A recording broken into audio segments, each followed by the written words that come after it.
Bismillahirrahmanirrahim. Assalamualaikum warahmatullahi wabarakatuh. Alhamdulillahi rabbil alamin. Wa usalli wa usallim ala nabiyyina wa habibina Muhammadin wa ala alihi wa sahbihi ajma'in. Amma ba'du. Kaum muslimin dan muslimat rahimani wa rahimakumullahu ta'ala. Pada pertemuan ke-27 ini, kita akan membahas isim marfu yang keempat, yaitu khobar. Apa itu khobar? Dan apa saja pembagiannya? Inilah yang kita akan bahas pada pertemuan ke-27 ini. Namun, terlebih dahulu kita akan mengulang apa yang kita pelajari pada pertemuan yang lalu. Kita sudah sampaikan bahwasannya isim marfu itu ada 7. Yang pertama, fa'il, pelaku. Yang kedua, naibul fa'il, pengganti pelaku.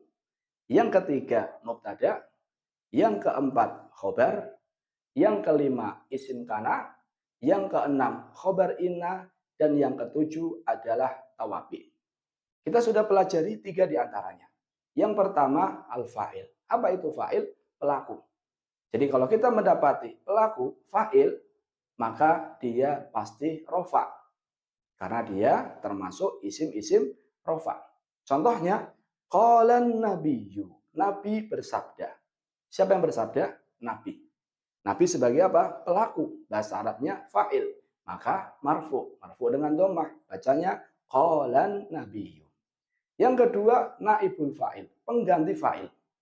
Pengganti fa'il yang jatuh setelah fi'il atau kata kerja pasif. Contohnya, kutiba ad-darsu. Telah ditulis pelajaran. Nah, pelajaran ini tadinya objek. Namun karena pelakunya dibuang, pelajaran yang tadinya objek menggantikan pelaku, disebut dengan naibul fa'il. Dan dia rofa juga. Bacanya kutibat darsu. Itu naibul fa'il. Yang ketiga, mubtada. Apa itu mubtada? Mubtada adalah isim ma'rifah. Apa itu isim ma'rifah? Masih ingat? Diawali alif lam, di antara cirinya. Domir, kata ganti, atau nama orang. Isim ma'rifah di awal kalimat. Ini disebut dengan mubtada. Contohnya, Muhammadun jamilun. Muhammad itu ganteng. Nah, Muhammad, karena dia isim ma'rifah di awal kalimat, disebut dengan apa? Mubtada. Dan mubtada termasuk isim-isim rofa. Sekarang kita masuk yang keempat. Khobar. Apa itu khobar?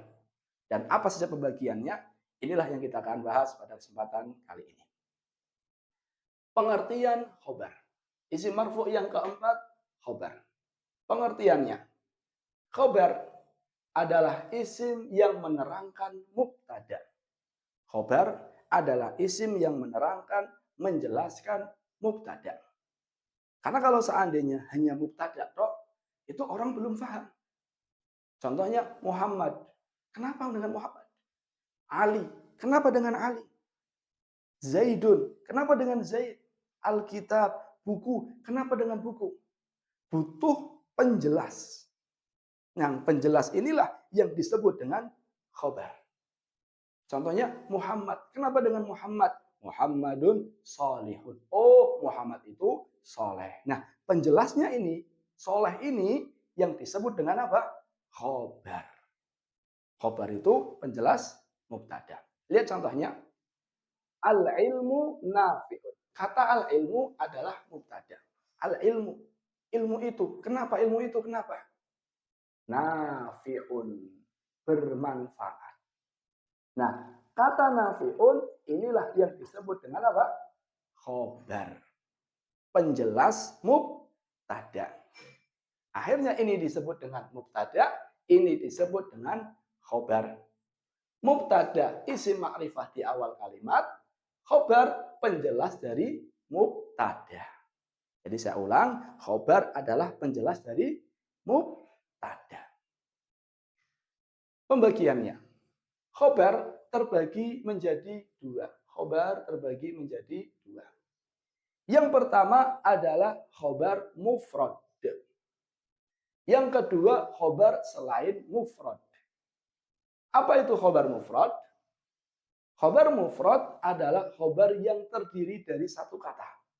Khobar mufrad adalah khobar yang terdiri dari berapa? Satu kata. Mau itu musanna, mau itu jamak, nggak peduli. Yang penting hanya satu kata. Itu disebut dengan khobar mufrad. Contohnya mana Ustaz? Lihat contohnya. Al-ilmu, al-ilmu tadi sebagai apa? Mubtada, rafa juga. Al-ilmu nafi'un. Nafi'un khobar. Ilmu itu bermanfaat. Khobarnya terdiri dari berapa kata? Satu kata, nafi'un tok. Inilah yang disebut dengan khobar mufrad. Dan ini yang paling penting, yang paling harus difahami, dan yang paling banyak penggunaannya. Al-ilmu nafi'un. Al-ilmu kathirun. Muhammadun jamilun. Nah, jamilun khobar mufrad. Aliyun ghaniyun. Nah, kaya ini ghaniyun khobar mufrad. Al-faslu nadhifun. Nadhifun ini khobar mufrad dan seterusnya. Jadi intinya khobar mufrad. Khobar mufrad adalah khobar yang terdiri dari berapa kata? Satu kata. Yang kedua adalah khobar selain mufrad. Apa itu khobar selain mufrad? Khobar selain mufrad adalah khobar yang terdiri lebih dari satu kata. Lebih dari satu kata. Jadi kalau khobar mufrad terdiri satu kata, kalau khobar ghairu mufrad terdiri lebih dari satu kata. Khobar ghairu mufrad ada 4. Khobar ghairu mufrad ada 4. Yang pertama, khobar jumlah ismiyah. Jadi di sini maksudnya jumlah ismiyah. Khobar jumlah ismiyah. Yang kedua, khobar jumlah fi'liyah. Khobar jumlah fi'liyah. Yang ketiga, khobar jar dan majrur. Jar dan majrur. Yang keempat, khobar dzaraf. Khobar jumlah ismiyah, khobar jumlah fi'liyah, khobar jar majrur, khobar dzaraf. Kita akan bahas satu-satu. Sebenarnya pembahasan tentang khobar selain mufrad ini penting. Namun kalau kita tidak bisa pun ya tidak terlalu berbahaya. Tidak terlalu berbahaya. Intinya kita pelajari saja. Tidak terlalu paham, tidak apa-apa. Yang penting kita pernah dengar, kita pernah belajar. Penting. Namun di sana masih ada kaidah-kaidah yang lebih kita butuhkan dan lebih penting. Namun tetap kita pelajari. Khobar selain mufrad ada 4. Yang pertama, khobar jumlah ismiyah. Berarti khobarnya itu bentuknya jumlah. Jumlah itu kalimat. Jumlah ismiyah. Jumlah yang diawali dengan isim. Jadi khobarnya bukan satu, tapi khobarnya bentuknya apa? Kalimat, jumlah. Contohnya, Ali. Ali. Kenapa Ali? Dia butuh khobar. Mana khobarnya? Khobarnya jumlah ismiyah, gabungan kata abuhu ghaniyun. Bapaknya kaya. Khobarnya bukan bapaknya. Khobarnya bukan ghaniyun. Tapi khobarnya gabungan antara abuhu ghaniyun. Abuhu ghaniyun. Abuhu ghaniyun diawali isim. Maka disebut dengan khobar jumlah ismiyah. Khobar jumlah ismiyah. Jadi kata Aliyun mubtada, mana khobarnya? Khobarnya adalah gabungan kata abuhu ghaniyun. Bapaknya kaya. Nah, bapaknya kaya inilah yang disebut dengan khobar jumlah ismiyah. Khobar kalimat yang diawali dengan isim. Yang kedua, khobar jumlah fi'liyah. Jumlah fi'liyah, berarti kalimat yang diawali dengan fi'il, kata kerja. Al-marid, orang sakit. Kenapa? Butuh khobar. Mana khobarnya? Khobarnya kalimat yad'ufu badanuhu. Melemah badannya. Jadi khobarnya adalah kalimat yad'ufu badanuhu. Badannya melemah. Bukan yad'ufu tok, bukan badanuhu tok. Tapi khobarnya adalah gabungan kata yad'ufu badanuhu. Khobar dari al-marid, orang sakit, adalah yad'ufu badanuhu. Orang sakit itu badannya melemah. Mana khobarnya? Khobarnya adalah yad'ufu badanuhu. Badannya melemah. Disebut dengan khobar apa? Khobar jumlah fi'liyah. Yang ketiga, khobarnya bentuknya jar majrur. Khobarnya bentuknya huruf jar dan isim majrur. Contohnya, alhamdu, segala puji. Kenapa? Untuk siapa? Lillahi.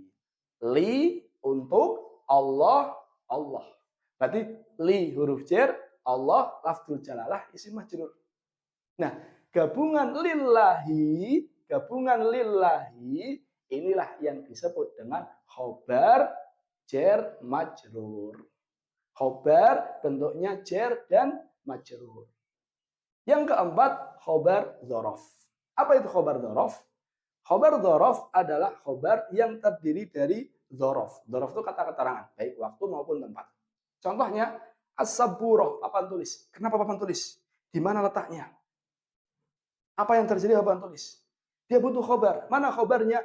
Amamal aulad, di depan anak-anak. Nah, gabungan kata di depan anak-anak, inilah yang disebut dengan khobar dzaraf. Yang disebut dengan khobar dzaraf. Amama dzaraf, al-aulad mudhaf ilaih. Jadi khobarnya adalah gabungan kata amama sama al-aulad. Saya ulangi. Khobar ada berapa? Ada dua. Ada khobar mufrad, satu kata, nafi'un ta'. Ada khobar ghairu mufrad, lebih dari satu kata. Dan ada empat. Bisa jadi khobarnya jumlah ismiyah, kalimat yang diawali dengan isim. Bisa jadi jumlah fi'liyah, kalimat yang diawali dengan fi'il. Bisa jadi jar majrur, yaitu gabungan antara huruf jar dan isim majrur setelahnya.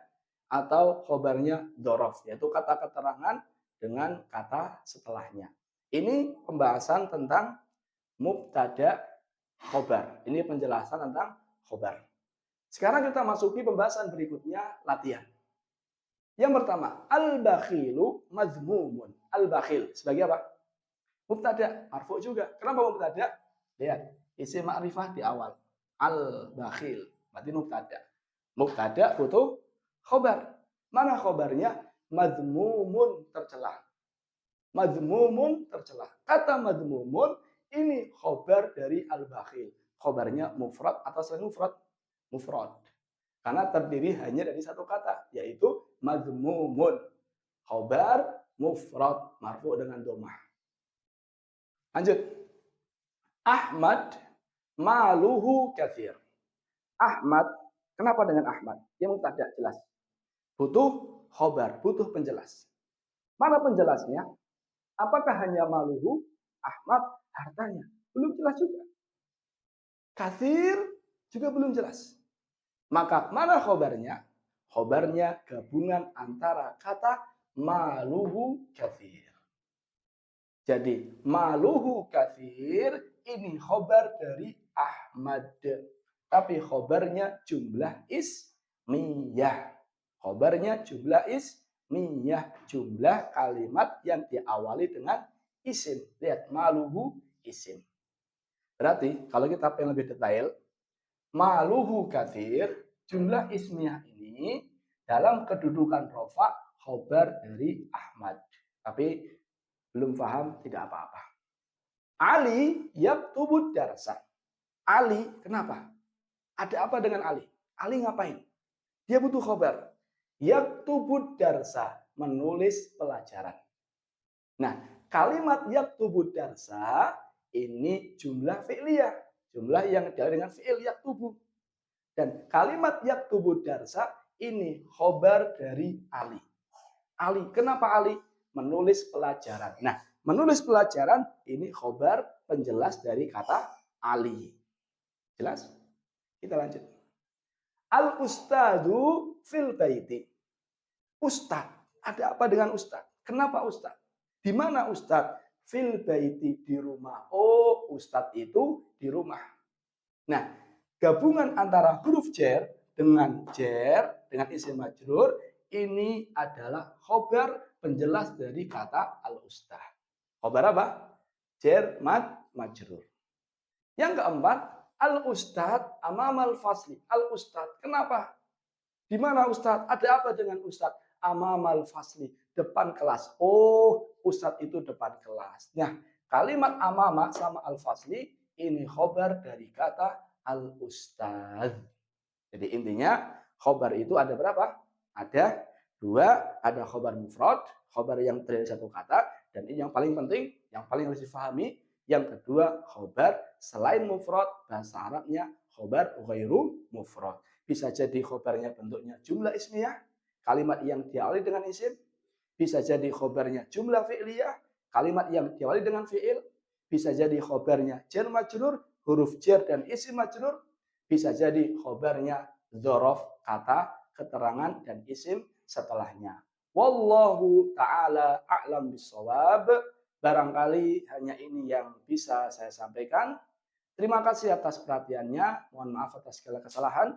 Kita tutup dengan doa kafaratul majlis. Subhanakallahumma wa bihamdika asyhadu an la ilaha illa anta astaghfiruka wa atubu ilaik. Wassalamualaikum warahmatullahi wabarakatuh.